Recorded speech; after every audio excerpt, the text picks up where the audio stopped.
All right, my name is Anita Marullo and I am a project coordinator at ICAS, European Citizen Action Service, which is an European NGO based in Brussels that is part of the consortium of the Bolster project, together with other 11 partner organizations from all across Europe and under the leadership of the University of Tilburg.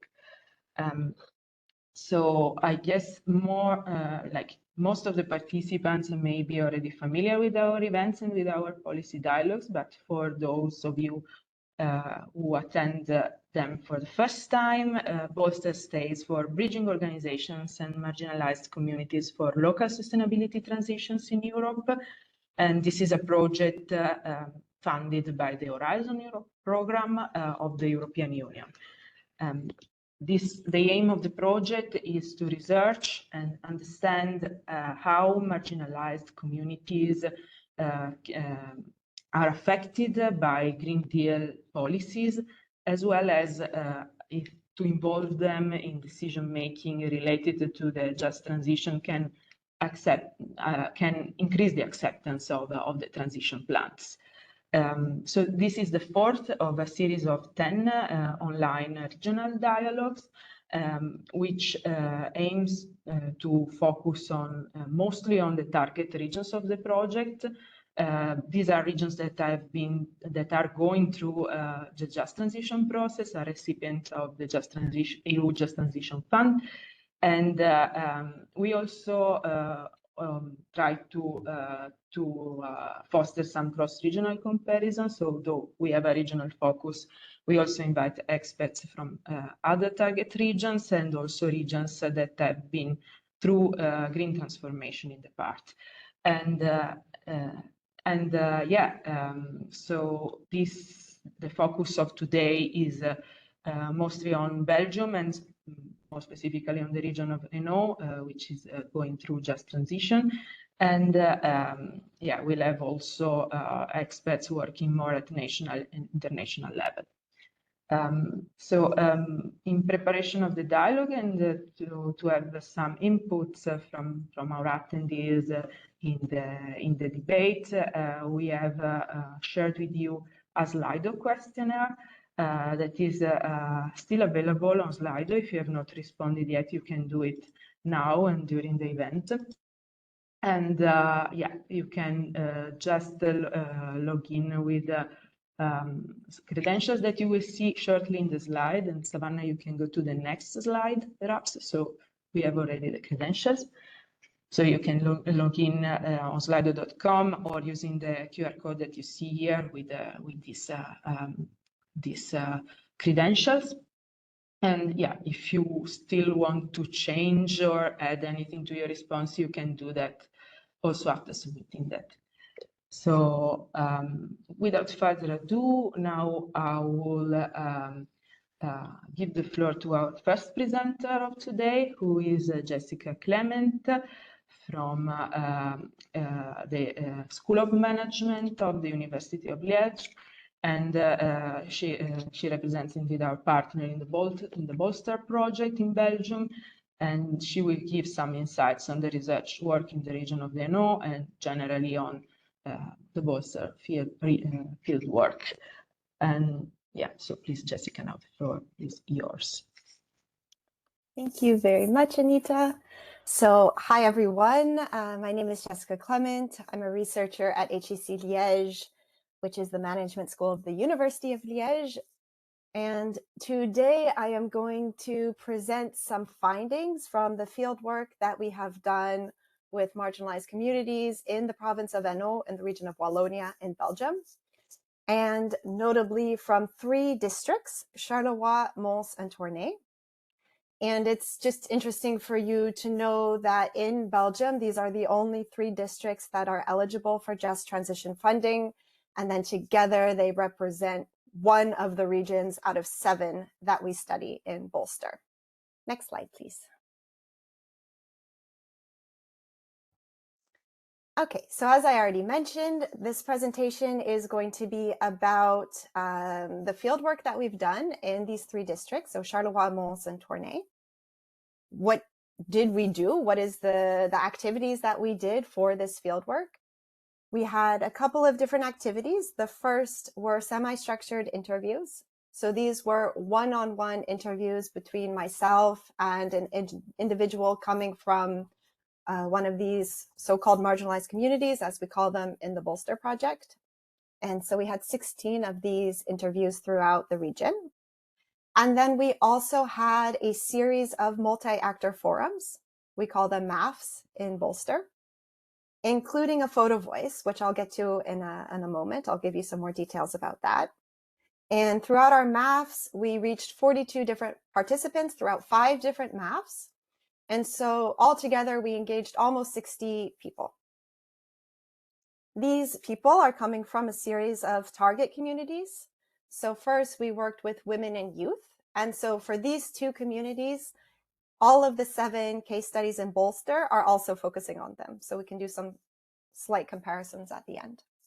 And then in addition to women and youth, we also worked with individuals from 2 post-industrial neighborhoods on the outskirts of the city center of Charleroi, so La Docherie and Dampremy.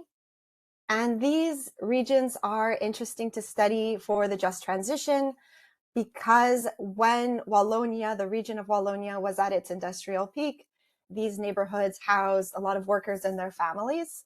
But since the industrial decline in this particular area and the associated economic decline, these neighborhoods have really emptied out. And so now there are social problems in these neighborhoods, such as high unemployment. And I tried to put a little map so you could see where things were, but I admit it's a bit small on the screen. Next slide, please. Okay, so I wanted to take a couple of moments to go into some more details about the photo voice method. So this method is in the context of the multi-actor forums that we do. We did 3 different photo voice methods for the province of Hainaut. And the photo voice, the idea behind it is that we invite participants to take a series of photos according to 3 different themes. The themes are in the green box on the slide. So a feature or a part of your neighborhood or your city or your region that you would like to change, a feature of your neighborhood that you think the future should look like, and a feature of your neighborhood that you associate with climate change. And so the idea here is that after participants take their photos, we then use these photos as supports to open up a broader discussion about their perceptions and also their priorities for a just transition. And this is rather important because a lot of the time, everyday citizens and certainly certain types of citizens, they don't use the same language as policymakers. And so this sort of activity puts the context of the just transition in a way that's a little bit easier for us to understand when we think about what it means for our everyday lives. Next slide, please. So here I just have a couple of pictures. We didn't just do the photo voice meetings and that was that. We also did some very fun activities around them. So the first one was we hired a photographer and she actually gave a training to a group of women about how to take better pictures with the smartphone. And so that was like the first step of the photo voice in Tournai. Recently, it was about a month ago, we, in collaboration with the Spanish partners, also had a photo exhibition with a selection of the photos. This was at a conference in France. And then I also just wanted to give some insights about how this practically worked. So for a couple of the photo voices, we invited people to take photos, as I mentioned before. But then for the youth photo voice, I actually decided to change a little bit how we do things because I wanted to make it an activity that was a bit more accessible. So for this particular meeting, I printed out, I think 30 or 40 different photos, and then I let the participants from the youth math choose the photos that corresponded to the themes. They also had the option to show me their own photos, but it just made the activity a little bit more accessible for different groups. Next slide, please. Okay, so now I'm going to go more into the second part of the presentation. We had so many really interesting and rich, deep results from the field work, and it would be rather difficult to explain them all in a short presentation.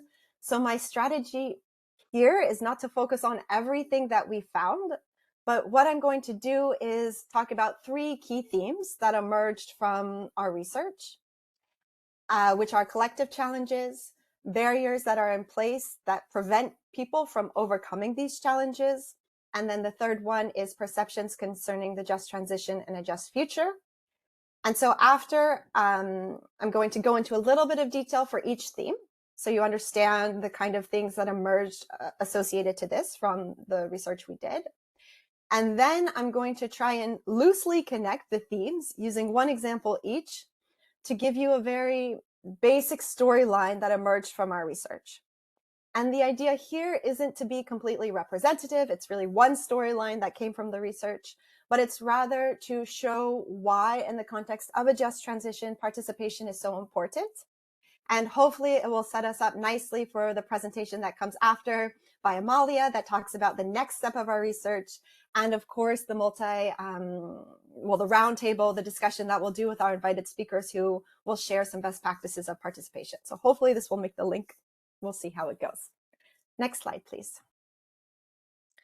All right, so the first key theme that we have from the data from our field work are collective challenges. So these are challenges that came up again and again and again from the interviews and from the maps. And to give you some examples about what these are, the first is people talked a lot about loss of shops, stores, and services in their neighborhoods or in their cities or in their villages. And this can be more broadly summarized as a loss of community vitality. The second challenge that was mentioned by a lot of people was a security challenge, or we could also call it an insecurity challenge, because people talked a lot about how they felt an increase in insecurity over the last couple of years in their neighborhoods. The third one was a mobility challenge. This was a rather widespread finding. People were talking about how it was difficult to get across the cities and between different villages because of poor public transport networks, and also bike paths, even though they admitted they were improving in Wallonia and Hainaut as well. And on the flip side of this, people talked about how they were dependent on their cars. So they always were having to use their cars. And then the fourth collective challenge that I'll mention here was pollution. Pollution is an overarching word because a lot of different things went into this category. But I think almost every single participant mentioned the trouble of trash and littering and clandestine trash deposits in their neighborhoods, which really reduced their quality of life. Next slide, please. The second key theme are barriers that are in place that prevent people from overcoming these challenges. Some examples of these barriers that were mentioned are economic and industrial barriers, precariousness in society. So this was mostly associated to a perceived increase in poverty in the neighborhoods and more generally since COVID and in the region. Kind of in the same way, I heard a lot from pensioners, the difficulty they felt because they're on a fixed income, but they feel the cost of living is increasing a lot, which is difficult for them. And then a couple of people even made the link between some increased drug use or mental health issues that they see in their regions. And the third barrier that I'll talk about here is a rooted mistrust in politicians or the other. This was not widely seen across the 3 different districts. It was more concentrated in the neighborhoods in Charleroi. But I keep it here because it has really interesting implications that I'll talk about later. Next slide, please. Okay, and the third key theme that I'll mention today are the perceptions that the participants had about a just future. So when I asked them what they thought a just future looked like, people talked about having access to healthy food, having shops and services in the neighborhood, having employment and employment opportunities, as well as decent pensions that reflect the hard work they did over their lives, equal treatment between the rich and the poor, and no more discrimination. And as you can note already, these are rather optimistic or positive perceptions about a just future, but then we'll get to some caveats about this in the next couple of minutes. Next slide, please. Okay, so what I tried to do now is just take an example from each of these themes and thread it a little bit together to pull out one storyline from our findings from the fieldwork that we did. So for the collective challenge theme, I'm going to talk about the loss of community vitality. I'm going to try and link this up to a barrier that we found, the mistrust in politicians. And then finally, the perceptions about a just future, and notably how a lot of people think we won't reach a just future with the current state of things. Next slide, please. All right, so for the first key theme of collective challenges, I'll talk about the loss of community vitality. So it's a rather widespread finding that people talked about how their cities, their neighborhoods, and their villages have really emptied out over the last couple of years and even decades. And this, of course, means an increase in inconvenience. So maybe it's more difficult to get milk or bread or something like that. It also reflects that a lot of services have moved out, such as the post office, the police office, the fire department, etc. But it's not only this. It also represents a situation where people are not crossing each other in the streets anymore. They're not talking with their neighbors. They're not talking with the people that are living next to them. And so they really feel like the community fabric, the social fabric of where they're living has been weakened. And what they also told me is that these stores are being shut down, and then kind of everything is being moved to large shopping centers on the outskirts of the cities. And this creates some barriers, like they have to travel a little bit farther. But that's not even the main issue that people mentioned. It was really about them being very big, impersonal. They didn't know anyone. They just went in and out, did their shopping, and that's it. And so a consequence of this is that people who are living in these regions and experiencing this phenomenon start to feel a bit abandoned. They start to feel like their areas are a bit sad. Next slide, please. And I have some quotes from the interviews that try and summarize this a little bit. One woman from the neighborhood in Charleroi, she says, "I don't know how to put it, but here we are in neighborhoods that are a bit forgotten." And then also in Tournai, this was a finding as well. And a woman talks about her village, Antoine, and she says, "I really love Antoine. I grew up there for 15 years. And in fact, it's not the Antoine that I knew, but I still love it because I still have that old version of it in my head. Now it's a sad town with a lot of closed stores." And so we start to see how just the losing all of these services and stores really make people feel separated. And as I mentioned at the beginning, this next part isn't a widespread finding. It was more concentrated in Charleroi. But what we saw from the data is that this distance really makes some people, some individuals, feel very far from policymakers and decision makers. Next slide, please. And so where there could be a bridge between marginalized communities and decision makers, we don't see it. This, I say it many times, but just so it's clear, it was mostly found in Charleroi. And we see a barrier arising that's a mistrust in politicians. So one woman said, "I don't believe in politics. I don't even care about it anymore because they all promise things. And then as soon as they're in power, they don't care about the population. They don't care about the people. It's the money that interests them, because if they really cared, I think things would be a lot better everywhere."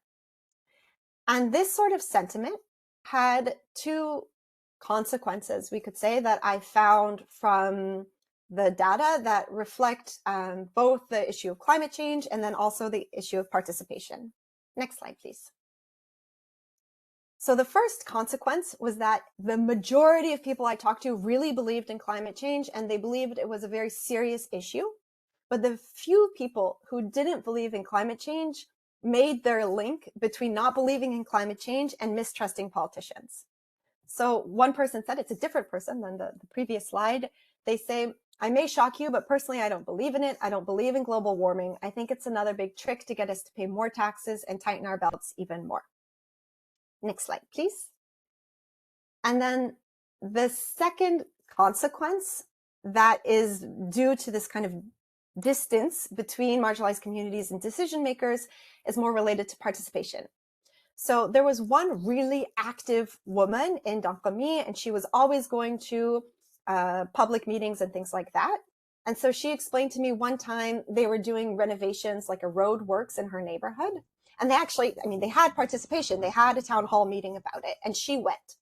But she explained that she was one of the only people from the neighborhood. And she thinks that it's because with time, I think a lot of people give up and don't participate because you realize that what you say or what you do, well, it doesn't make much difference. Their minds are already made up. And she continued to talk about this meeting in particular. And she felt that, as far as I'm concerned, when they came to their meeting, their plan was already done. And so we start to see some consequences of people feeling isolated. I repeat, most people really believed in climate change. They thought it was very serious, but some people still felt like it was some trick by politicians. And then more related to participation, which is what the dialogue is about today. People felt like their voice didn't matter, so they just stopped to participate. Next slide, please. And then this finally links up with the third key theme that I wanted to talk about today, the perceptions about a just future. So if you can recall from the first slide, when asked about a just future, people mentioned having healthy food, shops in the neighborhood, employment, no discrimination, etc. So the first thing that I thought was interesting is that most of these perceptions really have to deal with social things or about quality of life. People are much less focused on the environment or the climate. Only 2 interviews brought this up. And then the second thing that I wanted to note is that even if they have a really good outlook about what a just future could be, they don't think that we'll reach a just future. Next slide, please. So this was a finding not just from Charleroi, it was rather widespread throughout the study areas. One woman said, the just future, well, to be honest, that's really hard. It's never going to happen. This was from Dampremy, the neighborhood in Charleroi, but also the same sort of sentiments from Tournai. One person says, a woman says, I don't see the world going there towards a just future, unfortunately. And then another woman says, we've gone a little too far to have a just future. So the youth, I did a multi-actor forum with them. They had a mixture between hope and despair. So they were actually really hopeful about the future. But then at the same time, they had a lot of despair because they felt they didn't have any power. And they felt that the people who did have power weren't doing enough to fight against climate change. Next slide, please. And so to wrap up a bit for the next part of the dialogue, this was just one storyline. I mentioned it wasn't from every single participant. We can't really generalize it. But what I tried to do was take some of these key themes and thread them together to show why participation matters so much. So what we saw from the data is that there was a loss of community vitality, which makes citizens feel alone. And this leads in some instances to a very big distance between them and people in power, the decision makers, which makes them mistrust them. We saw a few examples of negative consequences from this, like leading to climate change doubt, as well as feeling that their participation doesn't matter. And then we also saw that people were rather pessimistic about a just future. But I think this is why participation is so key. And this is what Bolster is really about, because participation is about involving people on the margins and co-creating them and making them a part of a transition. And what we hope is that will make people change their perceptions about strategies and plans for transitions and make them feel a little bit more positive and engaged for this sort of action. So that is the really brief introduction to some of our findings, and then I hope it leads up well to the next 2 parts of the discussion that we have today. Thank you very much.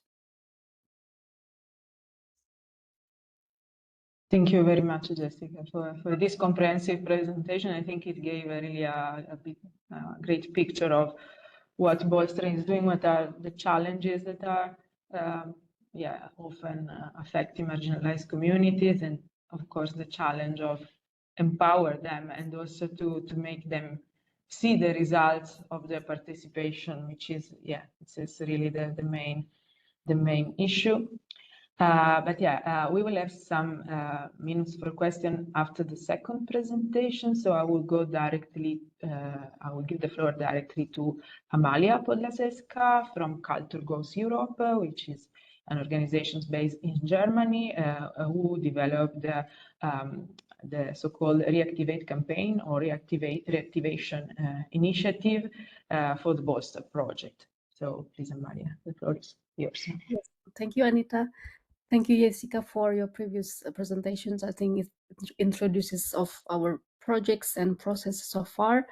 My name is Amalia. I'm representative from CG Effort, and our organization is responsible in developing Reactivate campaign and capacity building that has been initiated from 2023 until the end of this year, and potentially until beginning of next year, where the whole process will take more than 1.5 years. So I'm given only 10 minutes of presentation, so I'm trying to be very brief, but hopefully I will be able to give a background on what Reactivate campaign really means, and how does this process is being integrated in our research process and in our participatory action process that we are implementing in 7 regions in Booster project. Next slide, please. Yes, so one of the motivations on facilitating this marginalized community within the framework of reactivation campaign is actually to be able for enable the community leaders as a part of multi-actor forums in increasing their engagement, as well as the members of the community involved in decision making in their community and the regions that are affected by the just transition and getting funding from just transition funds. And by doing so, we hope to support their collaborative community engagement, which hopefully addressing the local just transition challenges and structural change in general. So what we did from the previous year was to create a series of events and program where we hosted and initiated a capacity building and study trip from July until September in Germany, where we invited around 35 community leaders as a part of multi-actor forums within the booster projects coming from around 7 regions that was involved in a booster project.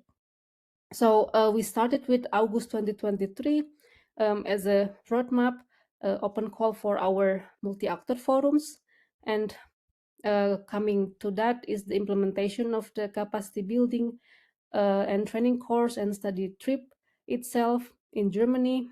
And then after their first study trip and capacity building program in Germany, we launched a call for community project, which we are collaborating with some of the community leaders and MAFs members in order to together with them collaborate and create community projects that are appropriate and relevant for their needs. And then the next timeline was planned between January and February, which is the development of the project idea. So we are actually now still in the process of this, including the process of writing the project applications that are consisting of several project, problem statement and the time plan and so on, where we are assisting our MAF projects leaders and MAFs members in creating this project proposal. There will be a moment where the proposals of this project will be consulted by LGTA members. These are some sort of consultancy members that are mostly integrated into the policy making and municipalities levels and so on. So we hope to be able to invite the members of LGTA where we could present the projects and getting feedbacks and consultations from their perspectives. So between June and December 2024 is when the project community projects will be implemented. Hopefully in all the regions. Some regions will have around 2-3 projects, and this will be funded by Boosters community grant with the total of 10,000 euro for the whole for each region. So this was something that might need to be separated or distributed within the MAFs groups itself. And by January until February 2025 will be the project reportings from all the regions that will be implementing the project communities projects in their regions. Next slide, please. Yeah, so another event, or like another capacity building that we did last year, just to give a little bit of overview of why we would like to start by enabling the community leaders certain capacity trainings that are connected with certain topics that we thought it is important. The topics that are being introduced in this community capacity building, among others, was something related to leadership and engagement. Why do people engage, and how to facilitate engagement for the long term, but also certain skills such as green skills and organizational skills that are hopefully embedded into the way community leaders and MAFS groups are going to work with their community in their respective regions. So from 35 of these community leaders, we hope that the MAF groups members coming from the organizations that represent marginalized groups in the local just transition. And the hope was that the skills or the knowledge or the lesson learned that they took from this capacity building can be later implemented or shared within their own community groups or network. And additionally, this also enable the community leaders to better engage, including exchanges between others, members from the other regions, and then to share best practices and to learn from each other's experiences and context of how the just transition differs from each of the region, but also there is a moment of learning from each other. So this is something that we did last year. And from this, they kind of starting to create some sort of design or ideations for the Perspectives Reactivate campaign that they wanted to implement in their communities. Next slide, please.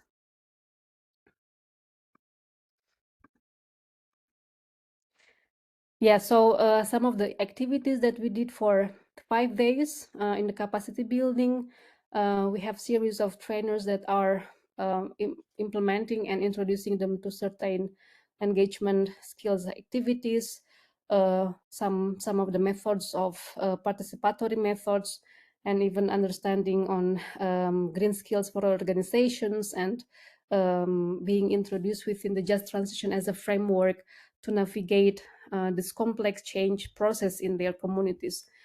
Because as already mentioned by Jessica, that most of the members are not necessarily look at it as a context of climate problems per se, but more as how to improve their quality of life, which is probably also affected by the impact of the just transition and the climate change in the daily life.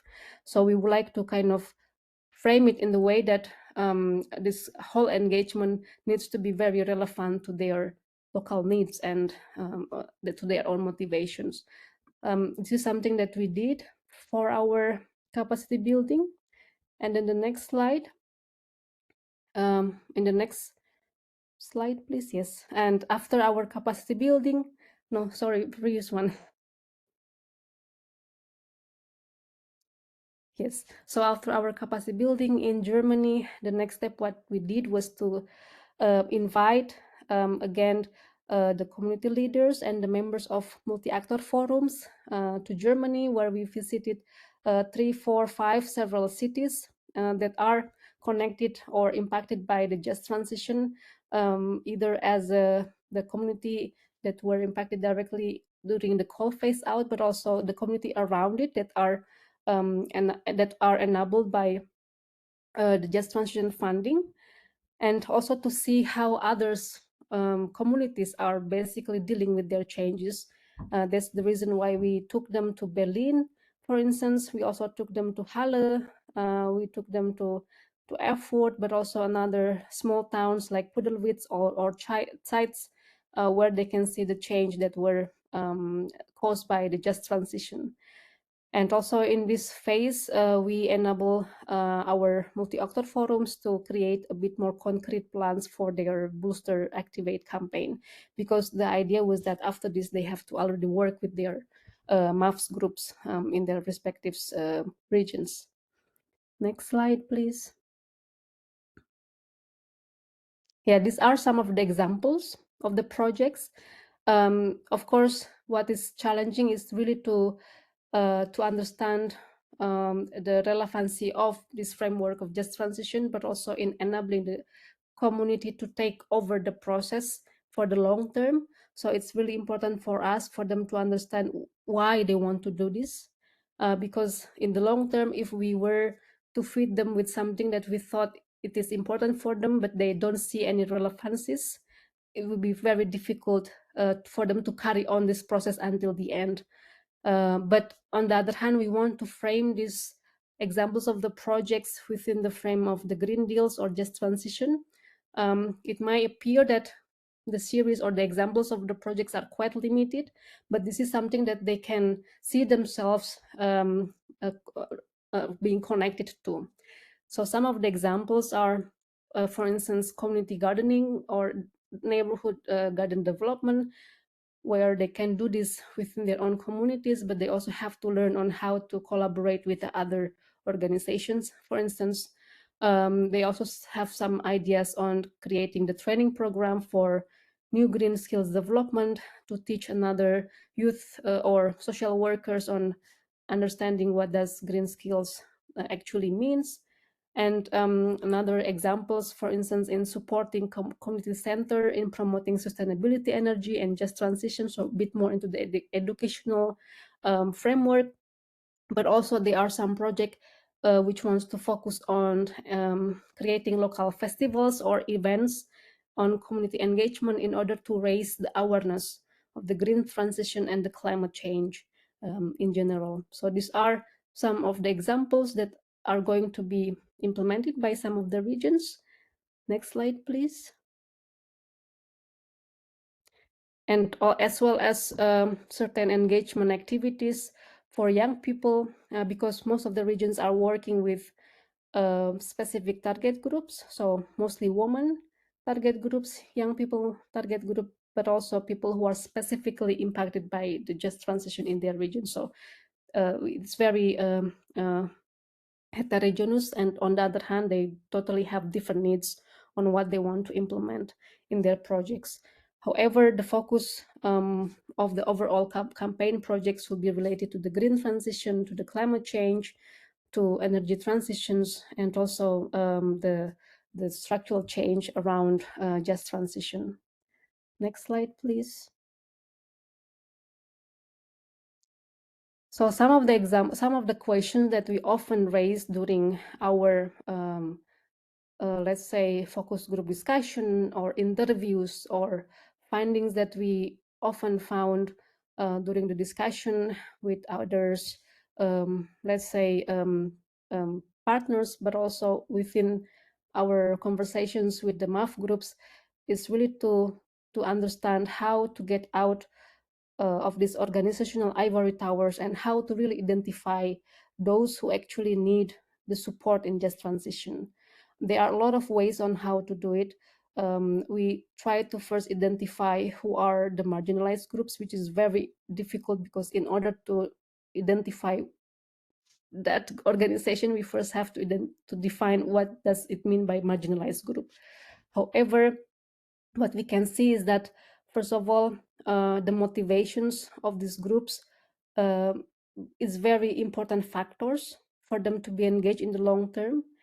And secondly is that they need something that can support them in the long term. And some of the target groups, or like some of the women groups or youth groups that are impacted by the just transitions, they are not necessarily, let's say, having enough support on even going on their daily basis. So some of those young people, for instance, or women groups that are spending their after hours, they want to do something that is not necessarily related to just transition, but perhaps something that can help them in increasing their quality of life. So this is some finding that we see a little bit maybe far stretch from the just transition per se, but in the end, it enables them to relate, to be able to relate to this engagement process, that they want to do something that is very important for them. and we can identify those who are really in need based on their own intrinsic motivation that they want to be involved. And at the same time, these are also the groups of people who are not necessarily involved in the local politics, because they cannot vote, but they are in the sense impacted by the local politics. And some of those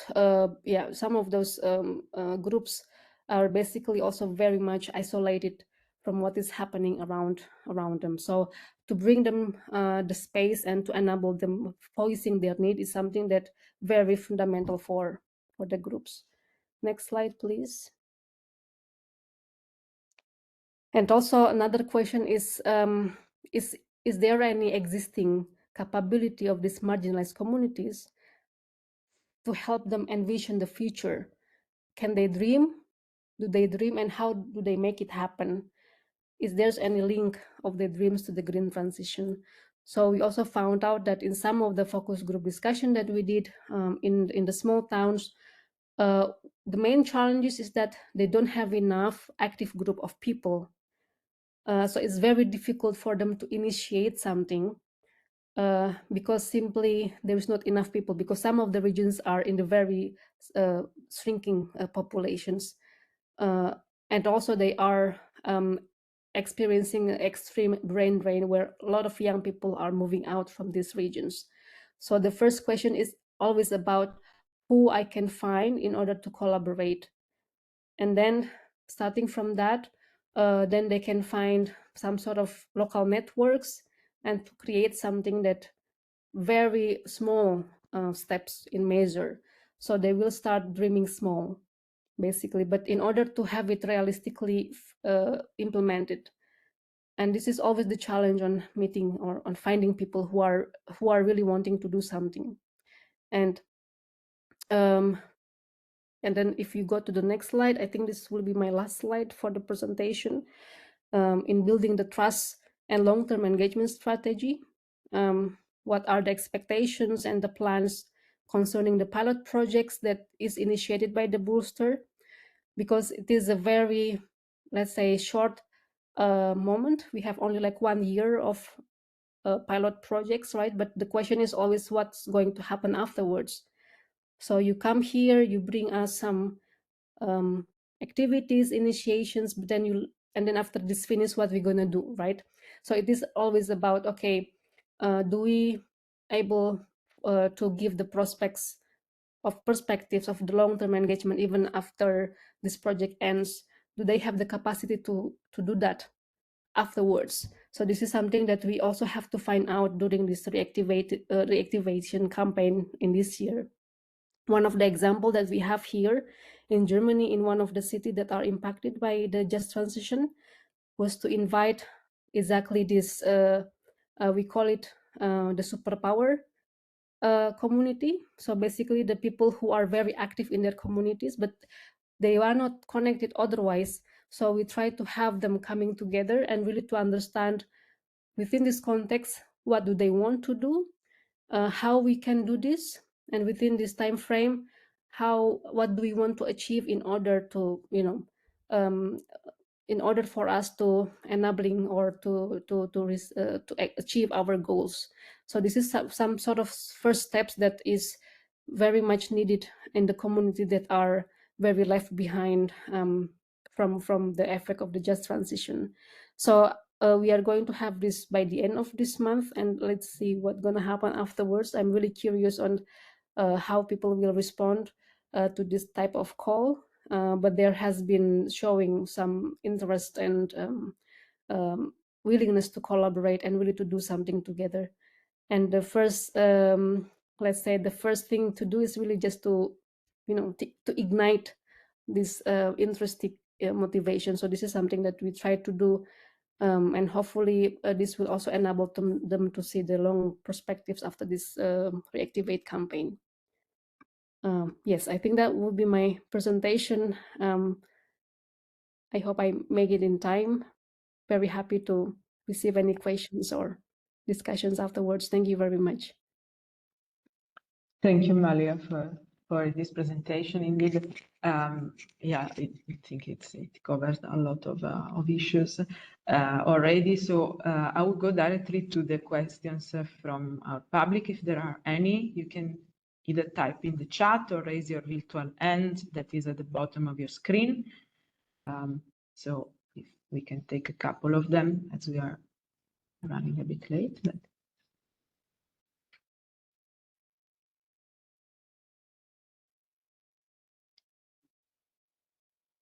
So I do not see anyone typing or raising their hand, so maybe I will. There is one. Where? Yeah. Let me see. Okay, perhaps there is a raise hand from Nina. I can, if she wants to ask anything. Yes, thank you. Can you hear me? Yes, we can. All right. Thank you for the two presentations. I missed, unfortunately, the very beginning of the presentations, so I had a question for for Ms. Clément. I was wondering about the methodology of the field work. How many people were interviewed, and what was the region that you focused on? When did the study take place? Like, I missed the context. So that's my very brief question. Thank you.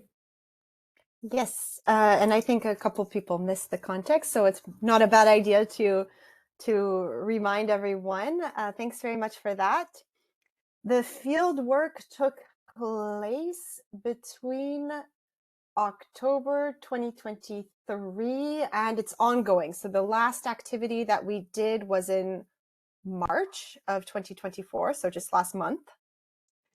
For the interviews, as kind of the guidelines for all case studies in the Bolster project, so the 7 different regions that we're studying, everyone was supposed to do interviews with at least 10 people from marginalized communities.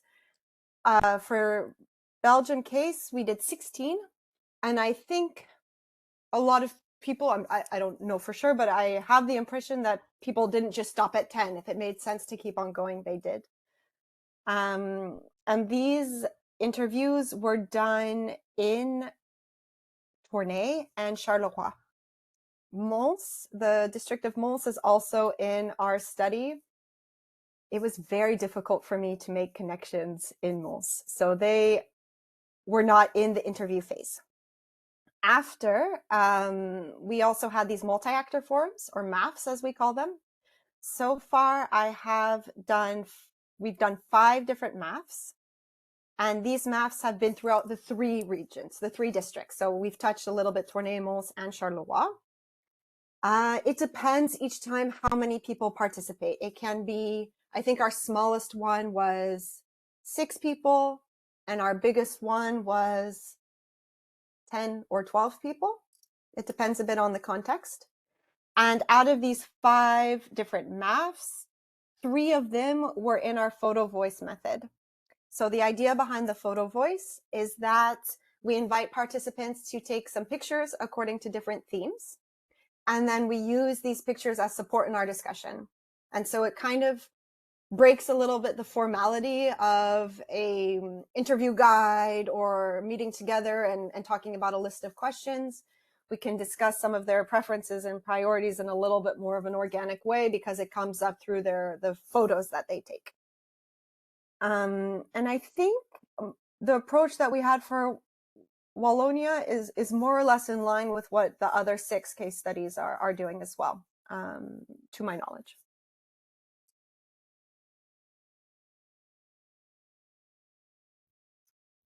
The marginalized people that were interviewed. Yes. So the big thing that we did in Bolster is we first started with a huge institutional mapping. It was the first months of our project where we identified not only relevant policymakers, decision makers across scales, but also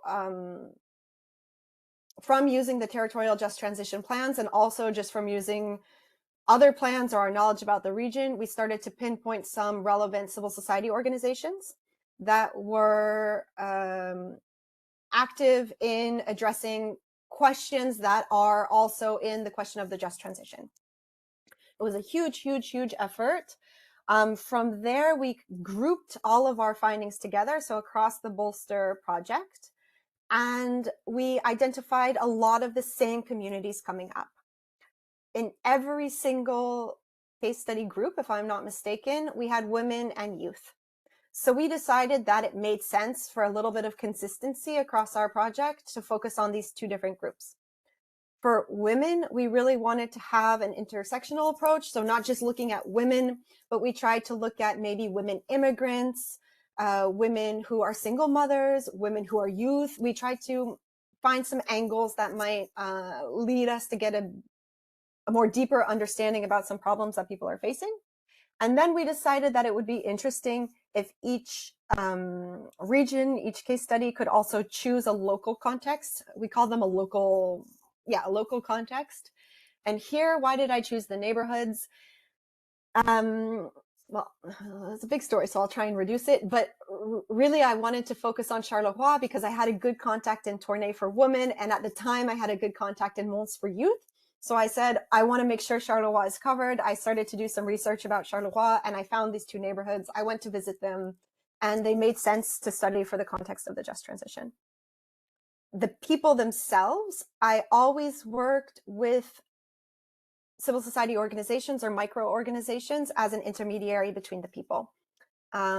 It was essential. I owe a lot to them, and we really worked with them closely for all the cases. You're most welcome. I hope it was clear.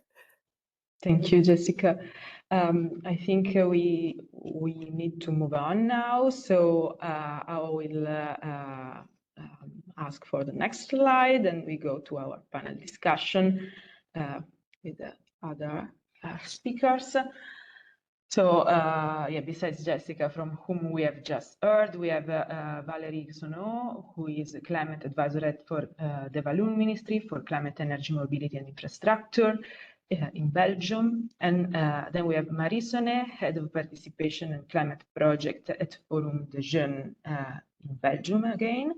And Elisa Lironi, who is a Program Director of European Democracy at European Citizen Action Service, ECAS. We would like to start with a short tour de table where we hear from each of our panelists that have not talked yet, a bit about their experience related to the topic of today, citizen engagement in the green transition, and also if they have any feedbacks on the previous presentations. So I would start with Valérie. And maybe we can unshare the slides for a moment so we can see each other. Hi, everyone. So I'm Valérie Hainaut. I'm working for the Minister of Climate in Wallonia. And we organized 3 years ago a citizen panel around the actualization of our climate and energy action plan. We wanted to involve citizens in a deeper way than previous consultations, and we wanted to involve as well young people than older ones. But we faced some difficulties to do it, so we had to build different processes in parallel to make sure that everyone was heard during the process. And to be perhaps more specific, our citizens panel took the form of 5 weekends during which 50 people met and spoke around climate issues, renovation of buildings, sustainable mobility, sustainable fooding. They really had a broad topics to discuss. And as it was a complete weekend, we couldn't for legal assurances reasons involved people that were younger than 80 years. But young people are tremendously concerned by climate change. They will face climate change. They will have to live in a world that has changed, and it was really important to involve them as well. So we asked an association to contact heart of young people in cities and to collect some point of view from young, and that was presented to the citizens that were involved in the citizen panel. And we had the Forum des Jeunes, which is the organization of young people in Fédération Wallonie-Bruxelles, but I leave the explanation for the representative of the Forum des Jeunes.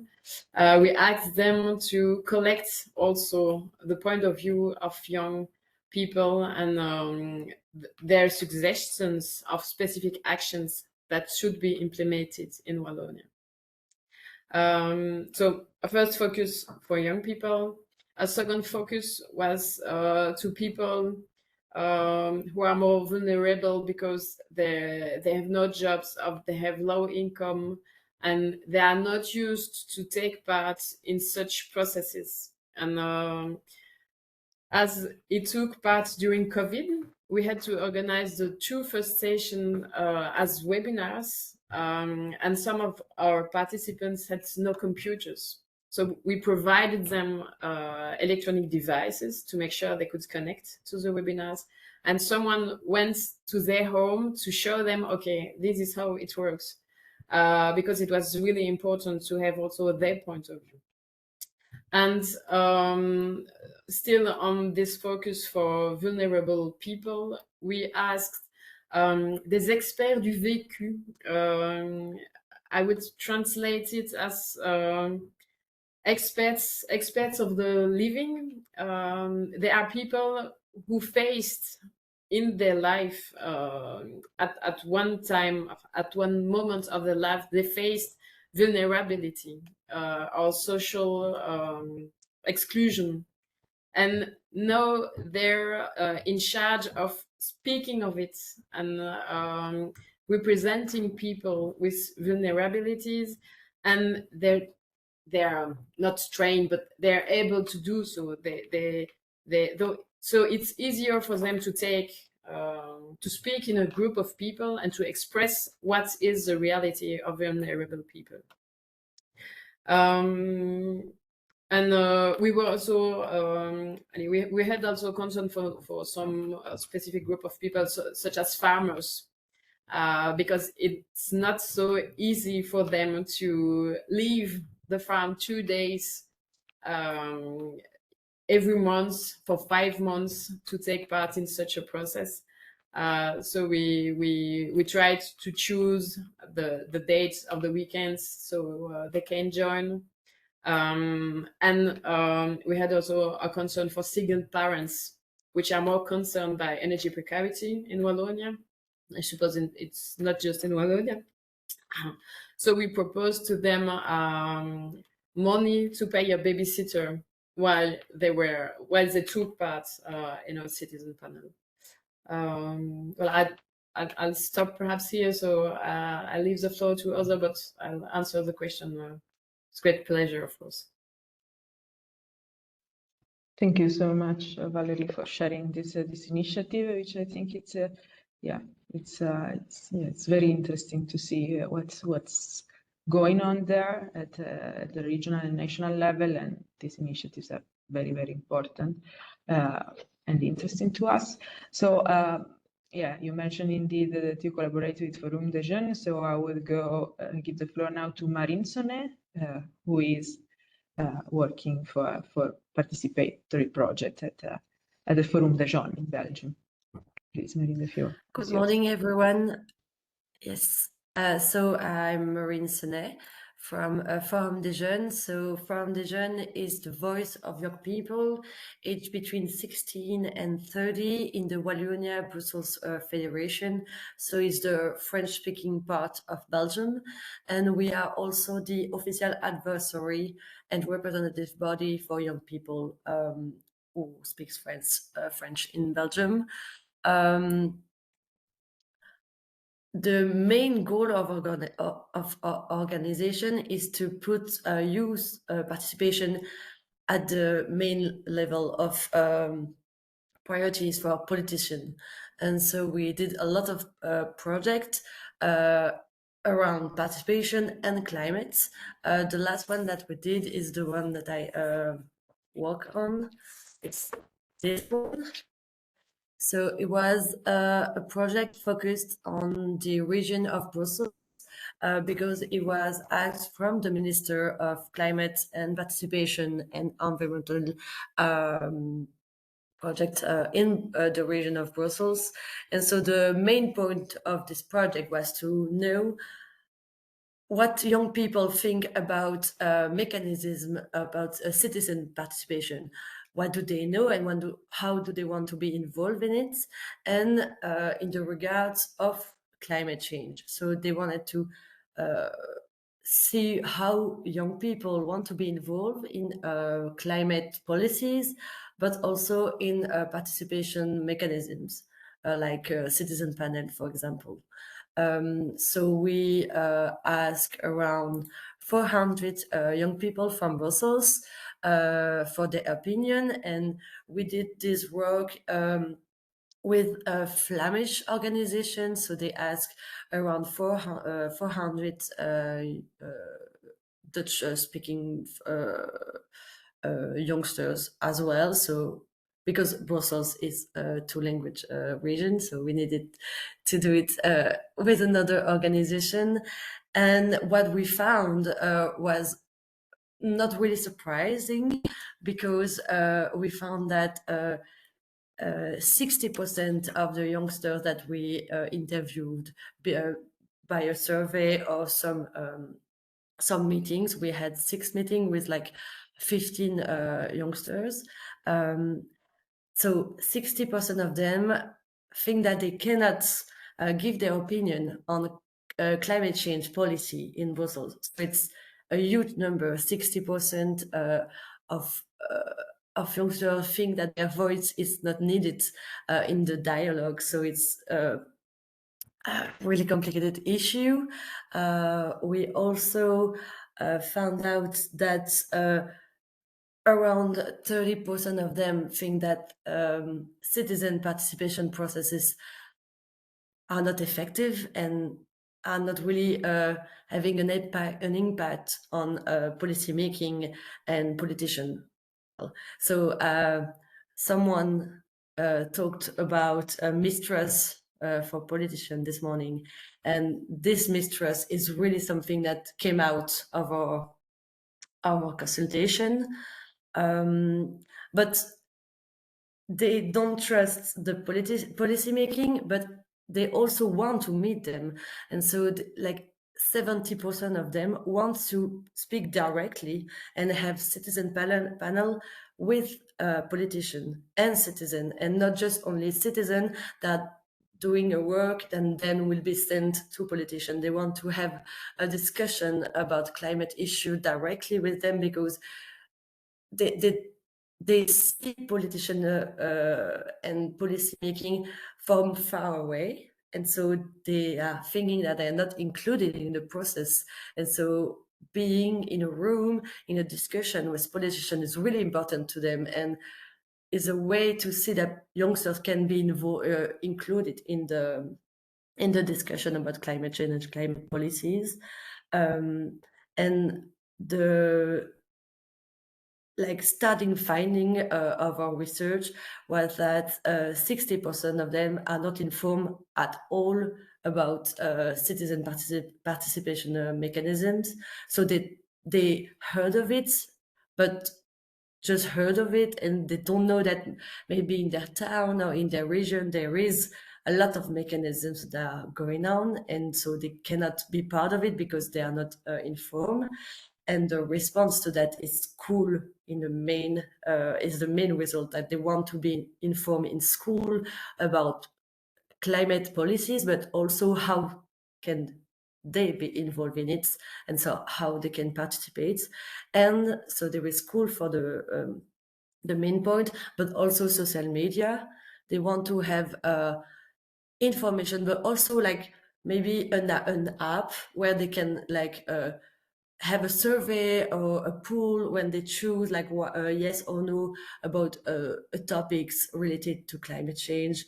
Really easygoing like way to consult them, and the best practice for them is really by an application on phones or like online survey, but easy to find. And yeah, they really ask us to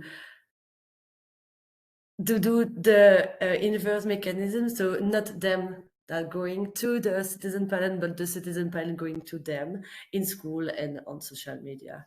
Yeah, I think I'm gonna stop here. It's a bit of a lot of information about youngsters and participation, but we see that school is really one thing that it's always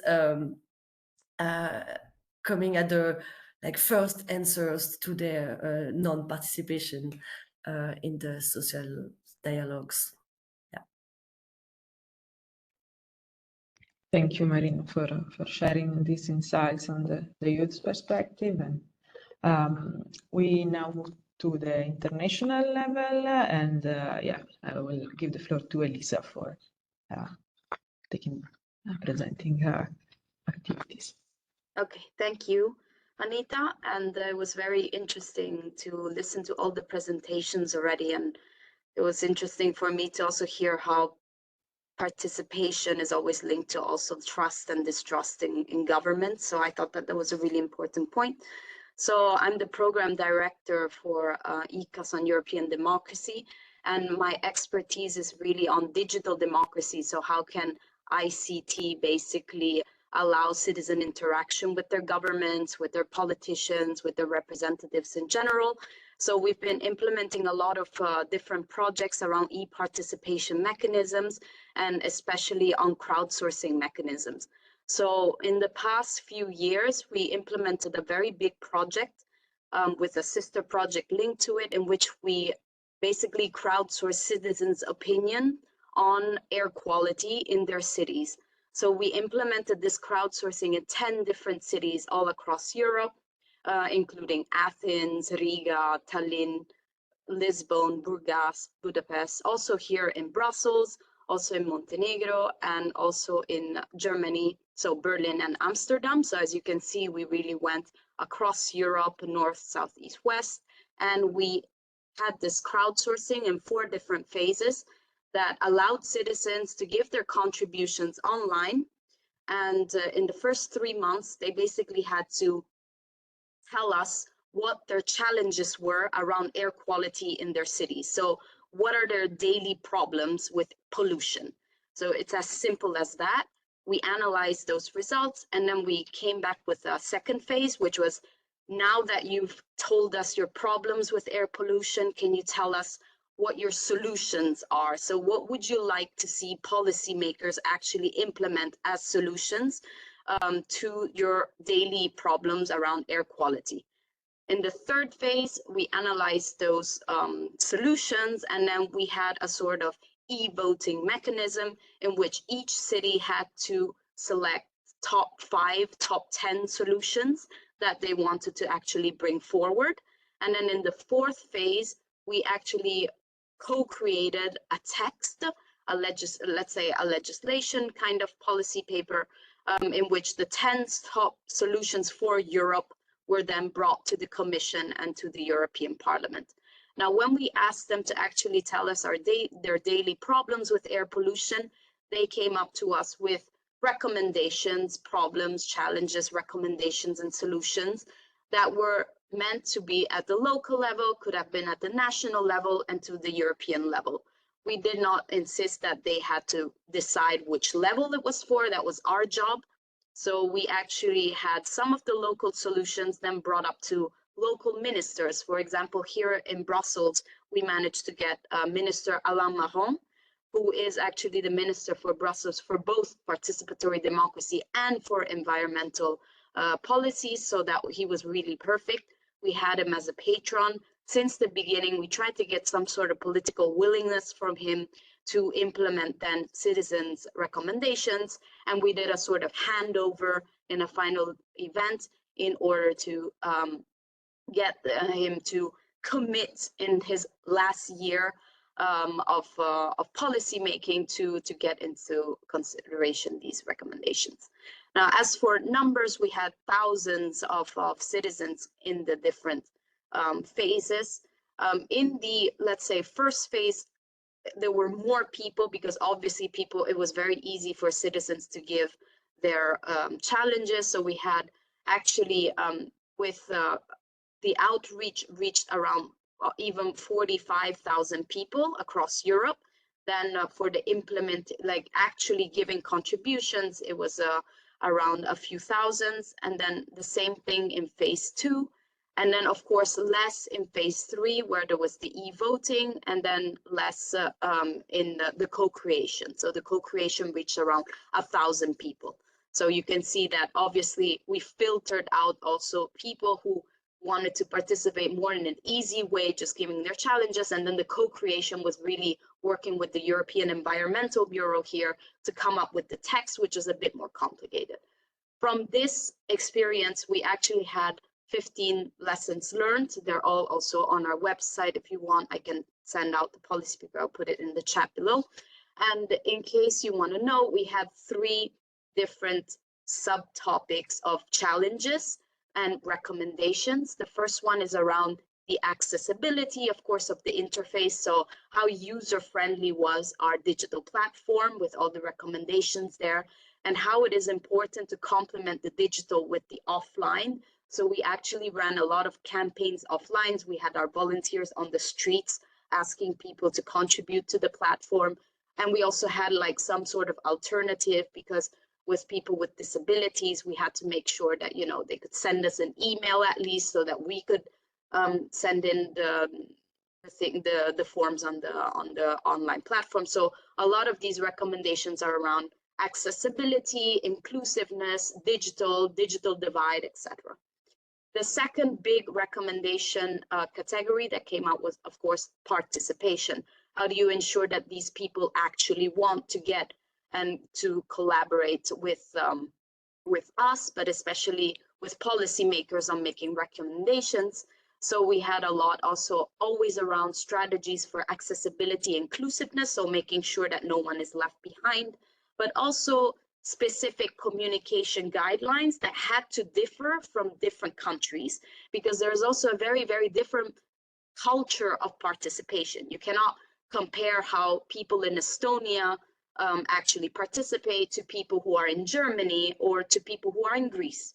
There is a different way also of confronting politics, and also how people feel comfortable in actually giving out, for example, their identity when they say something. So we have to consider also anonymity as a solution, but at the same time in the e-voting process, we wanted to make sure that one person equals to one vote. So we had a lot of discussions on how do you make sure that we keep people anonymous and feel safe, but at the same time make sure that the process is not hacked by people just like voting 10,000 times, and making sure that their priorities would go. So we had all of these conversations around that as well. In participation, it was important to keep campaigns both online and offline, and make sure that external circumstances did not hinder the process. And with external circumstances, I mean, when we actually proposed the project around environmental issues, it was something of a hot topic. We had the whole Greta Thunberg, Fridays for Future. A lot was going on. When we started the project, unfortunately, it really started during the pandemic. And so people's minds were already around, something else and not very much on environmental issues. And when we actually implemented the crowdsourcing, unfortunately, there was also the Ukraine invasion from Russia. And so countries such as Estonia or Latvia didn't really want to, people were just worried with something else. So that is also very important. How do we get these people attracted to environmental policies when their minds are on war and economic crisis, et cetera, et cetera. The last big category, and I'll stop here, is around feedback and impact. So of course, when we in Belgium, for example, brought immediately local authority or a minister to show some sort of political commitment to it, then, citizens were more inclined to answer to the crowdsourcing because we had kind of made them the promise, Mr. Alain Mahon will be taking these on board in his policy work. Of course, our process was bottom up. So in the other countries, there was not the same thing. It happened in Burgas that they managed to also get the representative there to commit. But of course, it was a bottom-up process. It was from an NGO. So we didn't have the political willingness since the beginning, but we did try to get people to participate and tell them we would still bring them to the European Parliament and to the European Commission because the timing was right with the Air Quality Directive, which is still in process and this year should be adopted, the revision of the Air Quality Directive. So feedback, impact, super important, obviously, because you need to tell these people that their voice matters and that they will have impact in some ways. Not everything will be taken up, but you need to give them feedback on how the process will continue after they've given the contributions, obviously. So these are a few of the recommendations, and I'm happy, obviously, to answer to other questions. Thanks. Thank you very much, Elisa. I don't know if you have access to the chat, but there is a question, multiple questions actually, about could you please elaborate on the first phase? You mentioned you reached people online. Which platform was used? Do you have data on how many people participated from each country?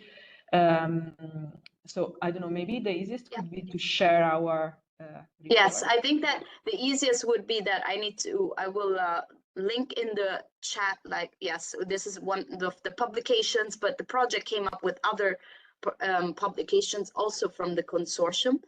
But in general, we had in each country volunteers, but also each country had obviously one of the NGOs to take charge of the campaigning. So in the consortium itself, we had built up the consortium with the tech experts to build up the platforms, with the campaigning experts, which were mainly the NGOs, and of course with the academic kind of research ones, because we actually created an evaluation framework.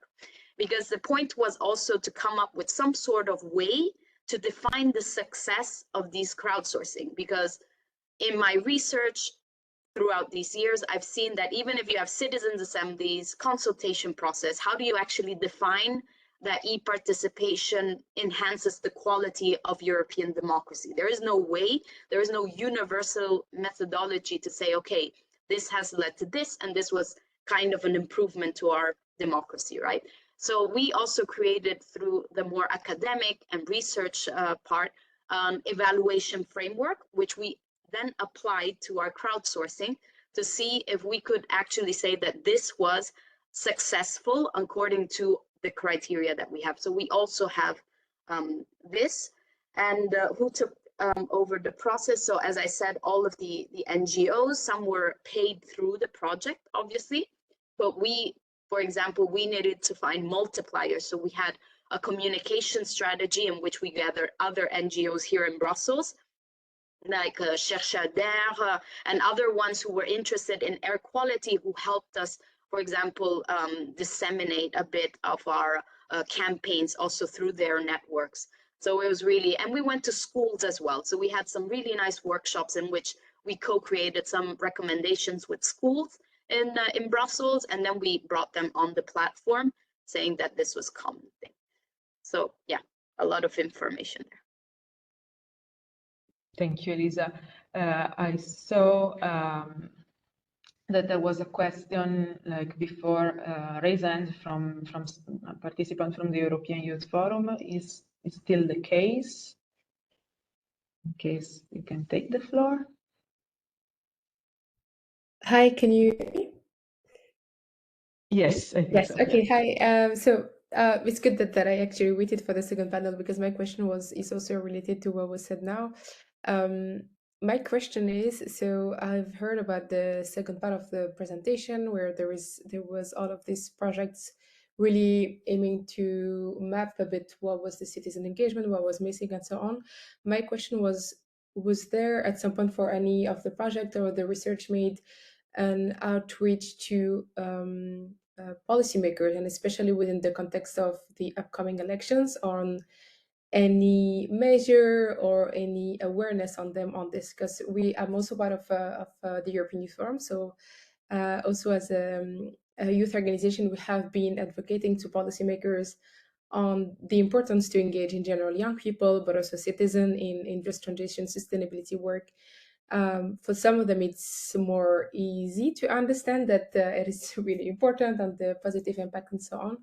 And for others, there is still this feeling, even if there is some kind of formal engagement of civil society, of youth organizations, there is still this feeling of, okay, if we start engaging civil society engagement, it's just gonna make the process more long, more complicated for us, and we won't be able basically to make our project as as quick as possible, especially within the sometimes short timeline that we have in a one political mandate. So yeah, that was my question. Thank you.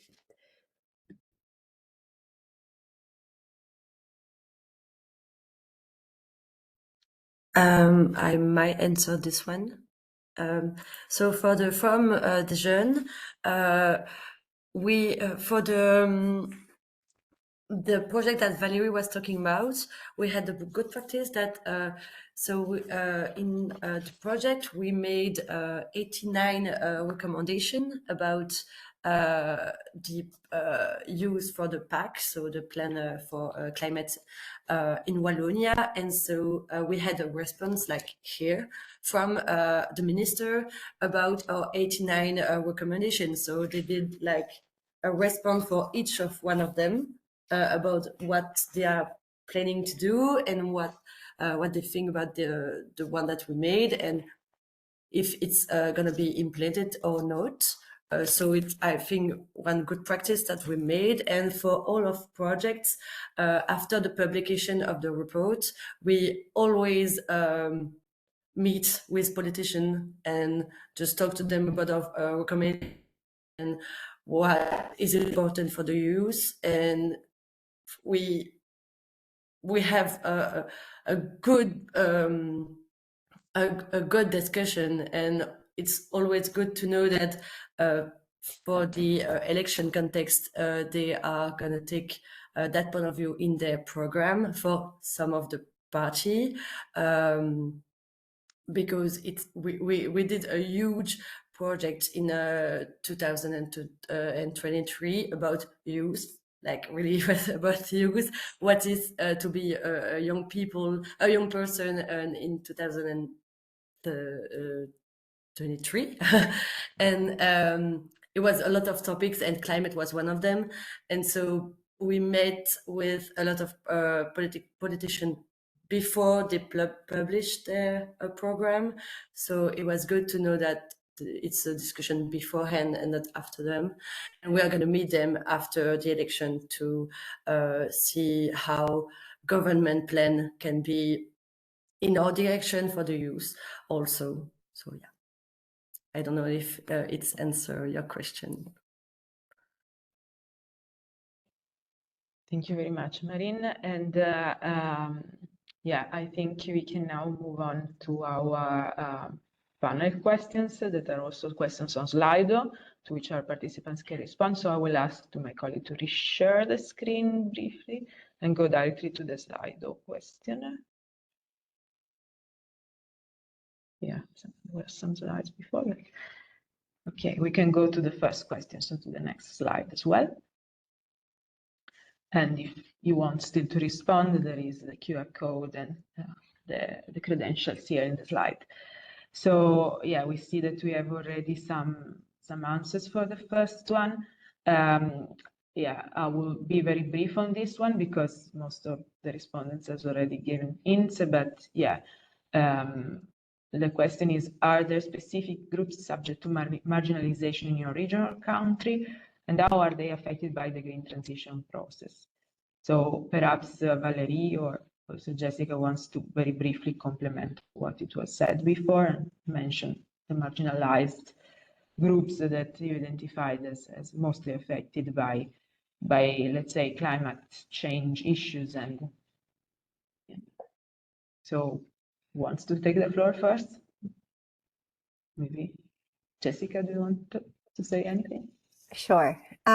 So I think these answers are in line with what we found so far. The kind of complicated thing about identifying the marginalized communities is that they're going to really differ within each context. Again, this was one of the reasons why I was so interested at the beginning, why we were so interested in these neighborhoods in Charleroi, because they were more of a spatial marginalization instead of a different type of category like women, youth, something like that.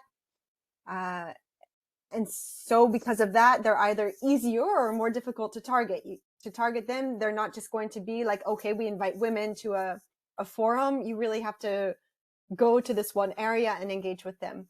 But I think when we, or maybe this is more of a personal reflection, I don't want to bring all of Bolster into it, but the way that I always translated, like, what does it mean to be marginalized? How can we identify these people? Is to really understand whose voices are not being heard by policymakers. And when we tried to look at it through this lens, that opened up a lot of nuances, because there are some women who still, if women are more marginalized in society than others, they might still be rather privileged. And so when we start to unpack who are we really missing from the conversation, we were able to identify these groups more. But really, this list is rather good. I think it covers a lot of things. But my answer will be, you really have to look into your region and figure out what is the context there and who isn't being heard there. Thank you, Jessica. And Valerie wants to add anything regarding the, Wallonia regions, not necessarily, let's say, the green transition process, but marginalized group that you found, like, let's say, more hard to reach in the, like your work on climate participation. But I completely agree with the group identified and what Jessica just said. I think that the challenge is we want to reduce CO2 emissions, but what we have to put first as politics is that the green transition must be a social transition. It must be a transition that intends to reduce social inequalities. And we have to move with people from where, and taking into consideration where they are, what are their realities, and what are the possibilities to act. And for each topic, we have to look on what are the different groups of people and how we can go toward them, and not asking them to come into our processes. We have to go towards people. I think that's what's important to identify marginalized group. And there's not one group or three group. It depends on the topics on which we're talking about. It's not the same thing for innovation or for mobility. And we cannot ask the same things to people who live in rural areas or who live in urban areas. It's not the same reality. It's not the same offer of public transports. And yes, I think that's what's important, to intend to reduce social inequalities and to go see people where they are and taking into account what are their realities. Thank you, Valerie. And indeed, also the Bolster project stress a lot of on the importance of territoriality. I mean, every territory is very much different and has its own peculiarities, and it's, yeah, this kind of participatory mechanism should really take into account that it can be, let's say, also horizontal for across regions. So I think I'll move on to the next questions. I mean, we've touched already about that, but I will give the floor for those who have not told yet. So maybe what are the obstacles to the engagement of citizens, and particularly marginalized group in the green transition debate and the decision making? I don't know who wants to contribute first. Maybe I'll go to Elisa, and then we can continue with the other more regional speakers. Yeah, sure. So I think that, yeah, as was already said, marginalized group can mean many, many different things. And it's always according to what kind of objective you're trying to achieve with citizen engagement, what's the topic, etc. But we have, I also work on the digital transformation process in which, yeah, we have identified many different types of marginalized groups. But in general, I think that the main obstacles to citizen engagement are many, and from what we've seen through our crowdsourcing, many times like people just don't see what's in it for them. Why should they be engaged? I mean, and it's a link to all of what we said already about like the kind of the distrust in politics, the not really believing in this, you know, democracy. So I think that the main challenges for us was always like, you know, we're doing this because your voice counts, and then we're trying to tell them that there's political willingness to actually take this into consideration.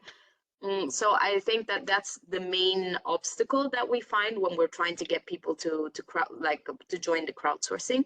A second thing that I think is also important is that sometimes people are afraid in the sense that they don't know if their privacy is protected. So sometimes, especially when it's online, they really ask us, you know, where's my data going? We always need to kind of ensure them, you know, this data is following the GDPR rules, or, you know, everything is just going to be kept amongst us, and we're not going to, you know, name people specifically. So the second obstacle is always, you know, trying to make sure that everything is always well explained to the citizen on how whatever they say, if it's around politics, it's not going to be publicized if they don't want it. It always is in the respect of the rules of data and security and everything. Then I would say also, when we're having different target audiences, you need to also kind of tailor make the communication strategy around that as well, because obviously if we look at young people, they might have certain interests, and they're very, very interested usually in environmental challenges. They're not very interested in voting, for example. Maybe in elections we see a lower turnout of young people, but at the same time, if you bring them into crowdsourcing processes and things, there might be more engagement of young people that you would think, because how young people think is that they don't maybe trust representative democracy, which is only on voting, but they do trust other processes like participatory budgeting or crowdsourcing or just e-initiatives, so basically petitions and things like that. So we always also have to target certain engagement strategies to the type of people that you're trying to reach out to. So it's always around, you know, trying to understand what's the strategy there. So I think that these three main things can be big obstacles. Thank you, Elisa. Maybe Marino wants to add anything on the youth perspective. I completely agree with what Elisa just said, and I think especially for young people, communication is key, because they need to have really transparency communication process, because they need to know what's the result going to be, how long is going to the engagement needs to be, what is the political goal of their engagement, because sometimes, for example, for a citizen panel, sometimes there is a lot of positive vibe around what they're going to serve and how they're going to have a good impact on things. And then for the results, we see that the impact is not always there and efficient. And so they have a lack of trust in the process. I will say that we also need to have flexible hours of engagements, because young people don't have the same agenda that adults or children in school. They have lives that are not really stable, and so when the processes are always in the weekend or in the week or in the work hours, it's hard for them to get involved in the system when they don't know that if in a month or two they're gonna be available to participate. And the last thing I will say, that when they don't see the cool purpose of the engagement, like they need to know that they're gonna have a bit of fun in the process, and that they're gonna get something for them to evolve or to learn. And if they don't see that, they might not want to be part of it in the first hand. Thank you. Yes, indeed. Yeah, we definitely see that it's a complicated game between willingness to be more active, but also build trust and remove obstacles to participation. It can be really practical ones, like as Valerie mentioned before, having certain hours and provide also technical tools like IT tools to those that are most disadvantaged. Yeah, there are many of these things. Anyone else from the panel wants to comment on this question? Okay, please, Valerie.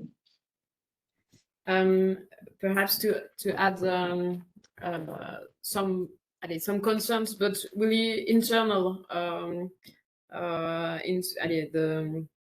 How can I say it? The concerns from a political and administration point of view.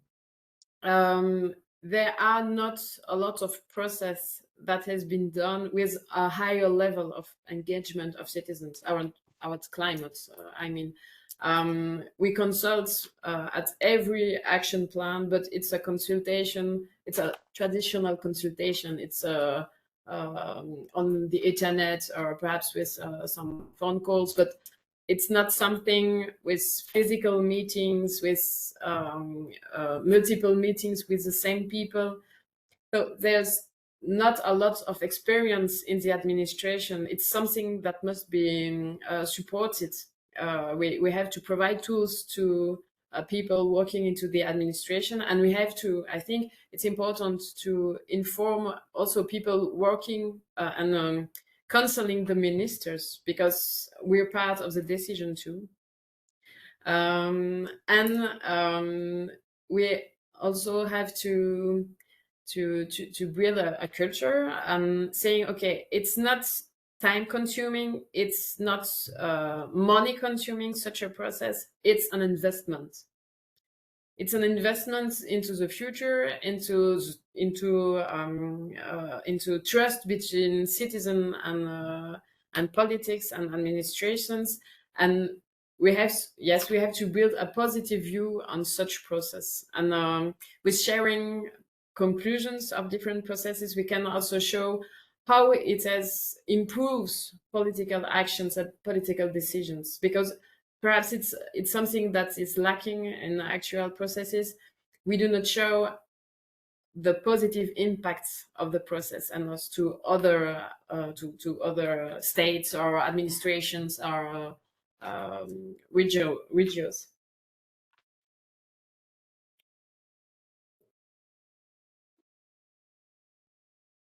Thank you, Valerie. Are there other comments? Otherwise, I will, let's move on to the next slide and next question. So we go from challenges a bit to look into solutions and recommendations and further best practices that you may want to share. I'll start the round again with Jessica, if she wants to say anything about. Yes, with pleasure. I think that I can start my response here from the perspective of a researcher, because when we started Bolster, we actually had to get people to participate in our project. And as a researcher, we're always a bit critical, and we say, everyone, all these policymakers, they need to engage, they need to make people participate. It is really hard. It was really difficult for us as researchers when it was our only job to find people to not just participate, but participate in a way where we could collect a lot of different perspectives, a lot of different profiles. And I think the thing that helped me the most, and I think it is widespread across Bolster for the different researchers, and that could also help governments, is working with, it's the first one, working with intermediaries, working with NGOs, big NGOs, but also with micro associations. These small groups are these small organizations that are very close to the citizen. They're very rooted in a territorial context, and they know not only people, so they can not only connect politicians or decision makers with citizens at a later state, but they also know their realities at more of a bird's eye or overlooking view, so they can start to give some, not general statements, but some really clear perspectives about what they're going through, what their lives are like. And for me, this micro association is even more to underscore than bigger NGOs, even though they're all very important. But for the case of Charleroi, I worked with a really small organization, and they're just so into the lives of these people, and they knew everything. They were an amazing resource to have, and I think this is a really great way to start to bridge the distance, let's say, between decision makers and citizens, but also vulnerable or marginalized citizens as well. Thank you, Jessica, for this recommendation, which I think it resonates a lot. Maybe, Elisa, do you want to add something on that? Well, I agree with what I see on the screen. I mean, I think that there just has to be much more collaboration between like the governments and intermediaries that can be NGOs or schools or universities or think tanks or whoever can help. Any organization that would be willing to be a mediator between the citizens and the governments. I think that, many times I feel like governments also rely a lot on consultancies, to implement certain processes, which is fine. But I do think that we need more organizations with the more, societal kind of perspective to help. And there are so many experts that are there that are available that sometimes I feel are better than consultants, because they really, these NGOs maybe really specialize on democratic processes or on citizen engagement, etc. So it's always good to have a collaboration between the local authorities and these NGOs. Another thing that I would like to mention is also the importance of having a clear framework on the process, because I feel like many times governments are launching different initiatives, consultations, citizens' assemblies, etc., but they have no idea on how to build the process, which for me is the basics. And I've seen this also at the conference on the future of Europe, where you would expect something with a beginning or an end. And I was in the process, and they still really didn't know how to take on board the recommendations from the citizens, which were also coming from the online platform. Each working group chairperson had their own methodology on how to conduct the workshop. I mean, this is not okay. I think that, frameworks are so important And with a framework, you can also go back to the citizen and say, this is exactly what's going to happen. So you can meet expectations of the citizen itself, because, you know, if you promise something and then you don't deliver, because in the meantime, you've changed the rules 10,000 times, how can you expect a citizen to trust you?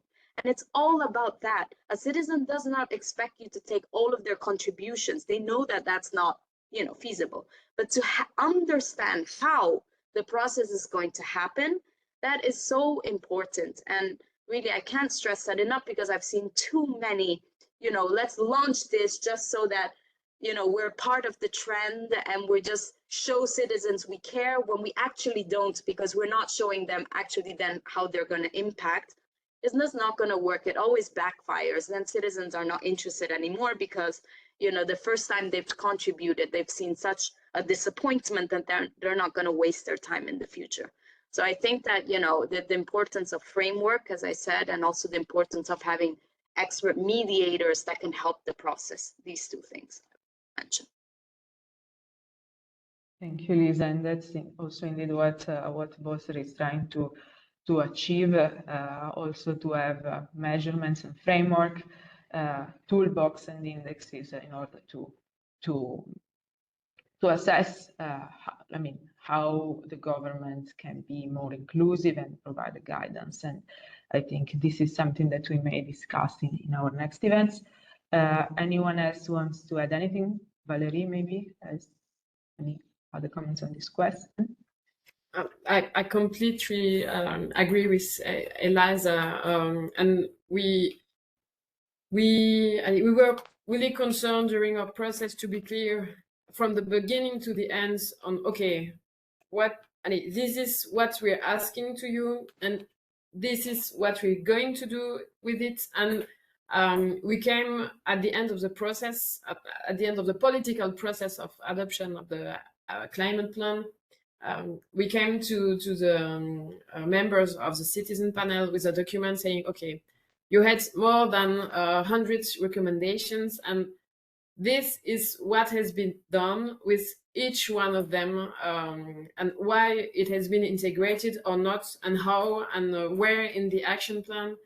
And we haven't taken everything, no, but it was clear from the beginning that we wouldn't, but that we would explain why something is or is not taken into the action plan. And I think it's really, yes, really important, and politics are fair during such a process, and keep the promises, and it's really, really important.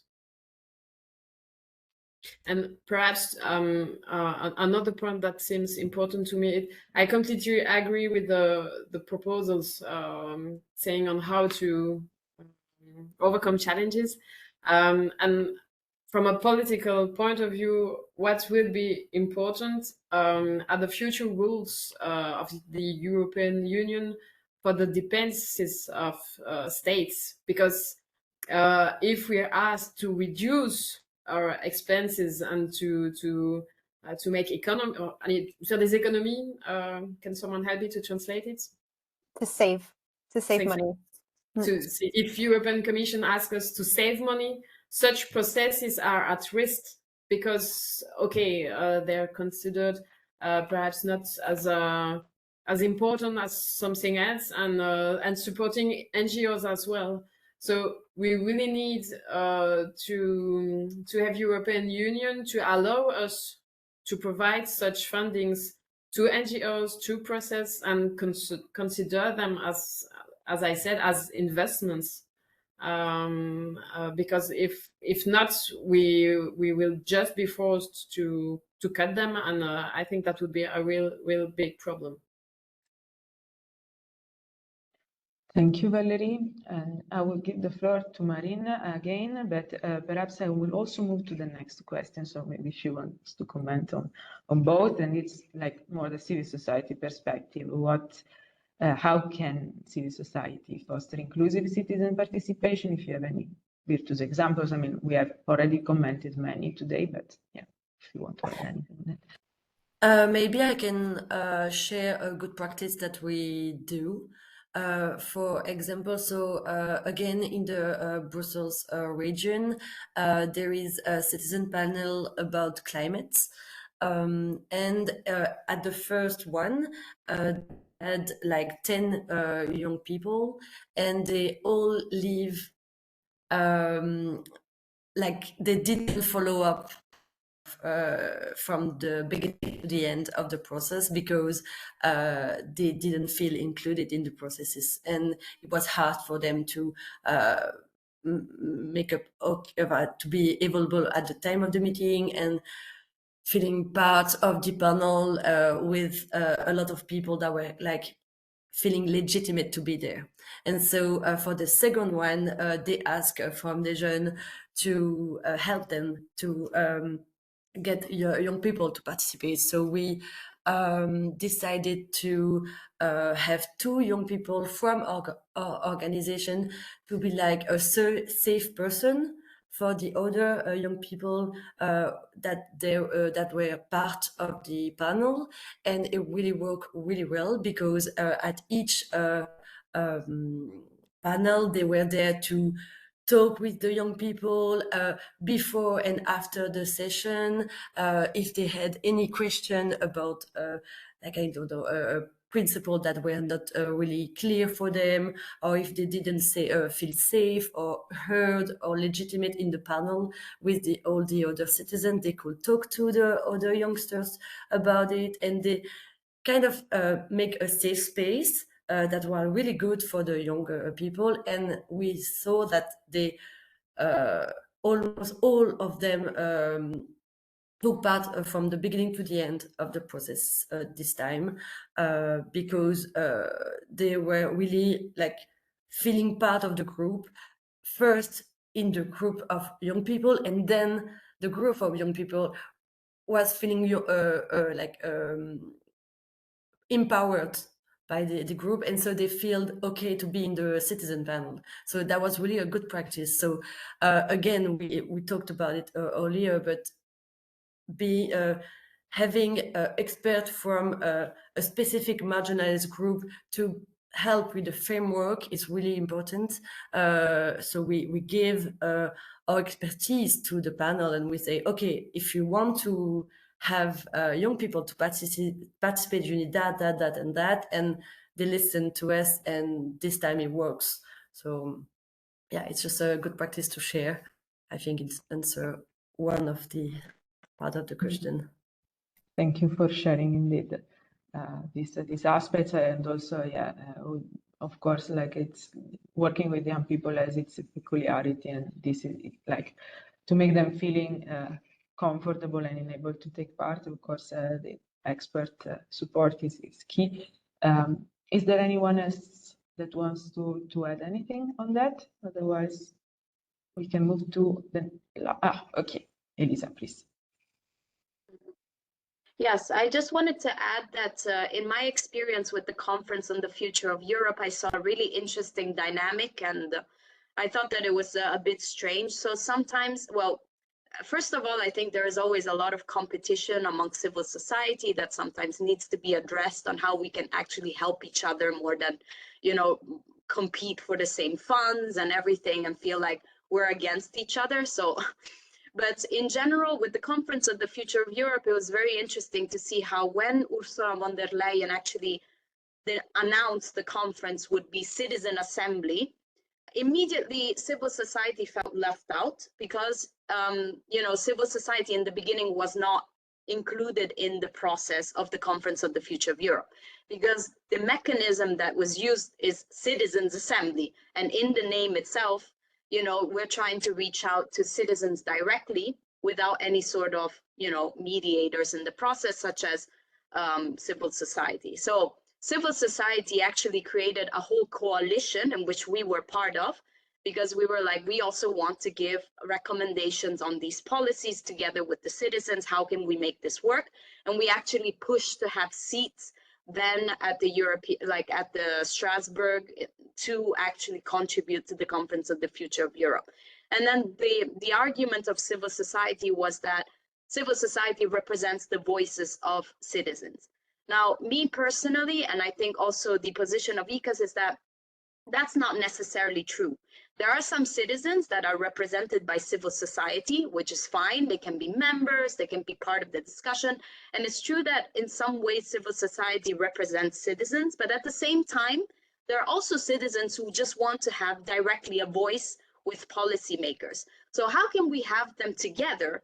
And so some suggestions would be, for example, civil society can be invited as experts at these civil citizens panels, so that, you know, they can also help citizens come up with the right recommendations. And this is kind of what we do sometimes around digital policies. Like, we try to show them all of the values that civil society are fighting for and to tell citizens this.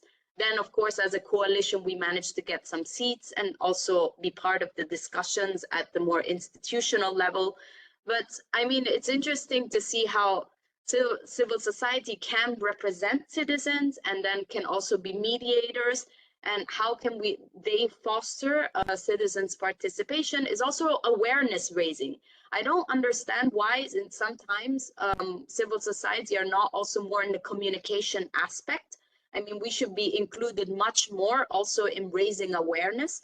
And I find this is a big problem at the EU level, because the EU is not always very well communicated then at the national and local levels, but there should be more incentive for local civil society, local, you know, national civil society to also kind of, you know, be multipliers and try to also explain EU values and things like that. So there are so many roles that civil society can have to citizen participation. And also even just telling people, you know, if you want to reach, you know, engage at the EU level, you have so many official ways, like the European Citizens Initiative, the consultation processes, the petitions to the parliament. But I just have the feeling sometimes civil society also just is interested in their own work. And unfortunately, we do work sometimes in silos, while there should be much more, you know, coordination on how we can also reach out to citizens and help them to participate more. And I mean, we're doing a lot also now with the European elections, but I don't think that, you know, all civil society are well coordinated to do that. So just something that I think should be improved in the future. Thank you, Lisa. And yeah, I think this can bring us also to the last question, which is, we can have the last slide then. Yeah. No, yeah, that one, perfect. Yeah, so indeed, yeah, recommendations for the EU. Yeah, we have heard about like communications already. We have heard about like funding specific for organization tackling the social dimension in the green transition. Anyone else from the panel wants to comment on this? Yeah, Jessica, please. So I don't know how much new things I'll say, but I would like to underscore a couple of things because it's a conversation we're actively having in the Bolster Consortium right now. So it's a bit interesting. But something that we are really interested in is making this direct link between the European Union, the European Commission, and NGOs, associations. So for us, this direct channel is really important. It's already been said how we could do this. One possibility would be actually making these stakeholders really formalized in the process and paying them for their knowledges, their services. But even more than that, I think it's really establishing the need to link up these local issues at the very bottom level with European policymaking. Because all of the things that we're talking about, this is in the context of the European Green Deal. And even if Europe has to make these very general policies because it has to cover a huge territory, there should be some sort of coordination that's happening across the levels.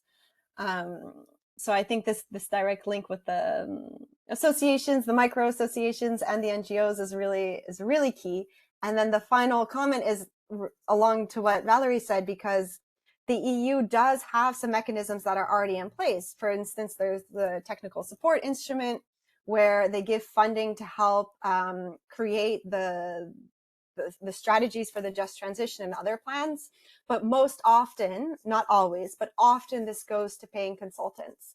And so there are existing mechanisms that could create these channels, and it's just about tweaking them a little bit to be more relevant for civil society citizens in general.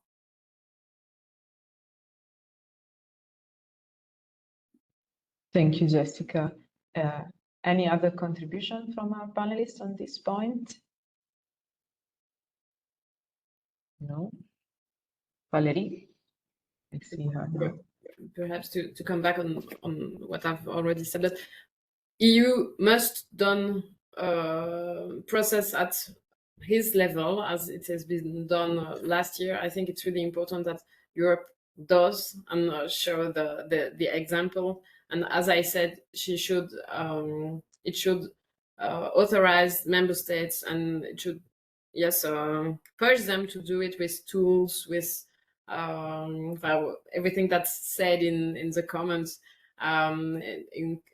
awareness campaign, information, training.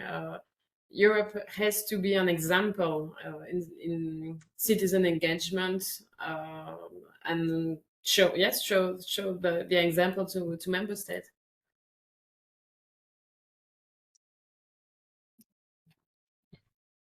Thank you so much. Are there any other comments from the panel? Otherwise, we go towards the closing as we are a bit running. I know that there are a few questions, but yeah, we are already out of time. So, well, we can maybe go to our last slide, and I would like to thank you very much to all participants for joining this dialogue, the panelists first, but all the ones that attended that provided meaningful contributions and supported us. And yeah, I hope to see you at the next policy dialogue that might probably be at the end of the spring for Bolster. The recording of this dialogue will be available within a couple of weeks on the Bolster and the ICAS website, as well as the presentations that were shared today. So thank you very much again for participating and for this interesting discussion. So thank you, everyone. Thank you very much. Bye. Thank you. Thank you, everyone.